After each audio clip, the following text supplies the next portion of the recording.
I was betrayed by my country, and now I'm being hunted by a SEAL team. But here's the thing. I used to be their commanding officer. Fire!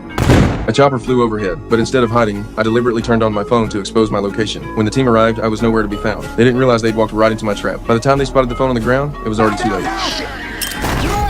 As everyone was dazed from the flashbang, I emerged from a pile of leaves, tackled one of the SEALs, grabbed his backpack, and disappeared into the smoke. I sprinted into the woods and cracked open a battery to create a heat source, throwing off their thermal tracking. This little trick wouldn't fool them for long, but it bought me precious time to escape. Just then, my brain tumor flared up, and the intense dizziness nearly knocked me out cold. That brief delay was all the SEAL team needed to close in on me. I had no choice but to push through the pain and head up the mountain. He's on the move!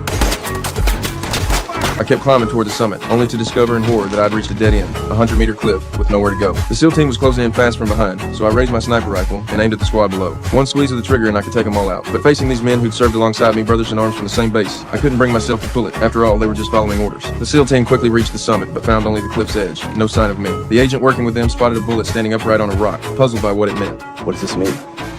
Means he had the shot, Leung. Meanwhile, I was climbing down the nearly vertical cliff face. Near the bottom, my injured shoulder flared up with searing pain and I lost my grip, falling the rest of the way. Fortunately, I wasn't far from the ground, but the fall tore open, my shoulder wound, and blood poured out. That night, I found a cave to rest in and tend to my wound. I rifled through the backpack I'd stolen earlier, nothing but detonators and explosives. I had no choice but to light a flare, keep my knife in the flame until it glowed red, and press it against the wound. The agony nearly made me black out, and I'd accidentally triggered the demolitions expert's radio. The SEAL team leader picked up the signal and thanked me for sparing them earlier, urging me to surrender. He said he didn't want us to come to blows. When the people who killed my family are in the fucking ground. My position was blown, so I took off running in. The SEAL team found where I'd been holed up. Judging from the blood on the ground that I was injured, they deployed drones to search. I pulled out my map to check my route when suddenly I spotted a drone locked onto me. I shot it down immediately, but the damage was done. They knew where I was. I decided to use the explosives in the backpack to cover my escape. I dug into the soft soil and buried charges all along the ridge, then rigged up a detonator. The moment I finished, the SEAL team caught up with me.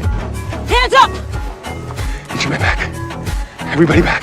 The female operative told the others to back off slowly while she tried to talk me down. I glanced back and saw another squad moving in to surround me. I couldn't accept this. I thought about my young, understanding daughter, my devoted wife, the brothers I'd fought and bled with, and the bastard who'd gotten them killed. I had to make them pay. Put it down, Commander. With a series of earth-shattering explosions, the loose ridge gave way and sand and rocks cascaded down like a flood. Everyone scrambled to either side of the slope to avoid the debris. I was swept down the mountain in the mudslide, but managed to pull myself out, shaken but alive. Just as I was about to run, I spotted a hand sticking out of the rubble. One of the team members had been swept down with me. I made the choice to save him. After some quick first aid got him breathing again, I took off before the others arrived. The team leader didn't pursue. This time, they'd lost fair and square. Now all that's left is to unleash my ultimate revenge on the bastards who murdered my family and my brothers.